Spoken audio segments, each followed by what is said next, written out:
দ্বিতীয় দফাতেও কি বদলাবে হিংসার চেনা ছবি? এলাকায় এলাকায় ব্যাপক ধরপাকড়, হাজার হাজার গ্রেফতার, এলাকায় এলাকায় কেন্দ্রীয় বাহিনীর রুটমার্চ। গোঘাটে বিজেপি প্রার্থীর ওপরে হামলার পরে আক্রান্ত আরামবাগের তৃণমূল সাংসদ, প্রকাশ্যে এলো সিসি ফুটেজ, এখনো পর্যন্ত গ্রেফতার 19।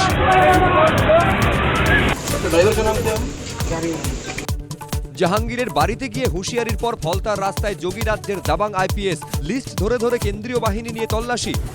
ঘরে ঢুকে পুলিশ অবজারভারের হুমকি, পাল্টা জাহাঙ্গীর। तो फिर अच्छे से खबर लेंगे, फिर बाद में रोना पछताना मत। ও যেদিকে নিজে সিংহ মনে করে, আমি নিজেকে পুষ্পা মনে করি। আগে প্রমাণ দেখান, তারপর টাকা। জমানো টাকা তুলতে কবর খুঁড়ে দিদির কঙ্কাল তুলে ব্যাংকে হাজির ভাই।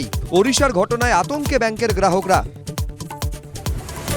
যেখানে যেখানে বোমা উদ্ধার, সেই এলাকাতেই পৌঁছলো এনআইএ। প্রথম দফায় সর্বকালীন রেকর্ড ভোটদান, কি হবে দ্বিতীয় দফায়? ঘণ্টাখানেক, সঙ্গে সুমন, রাত 8টা। রাতপোহালি শেষ দফার ভোট, কাল 142 আসনে নির্বাচন। 7 জেলার সব কেন্দ্রে সব খবর সবার আগে। এবিপি আনন্দে 100 ক্যামেরা কভারেজ। বাংলার বিধান কাল দিনভর।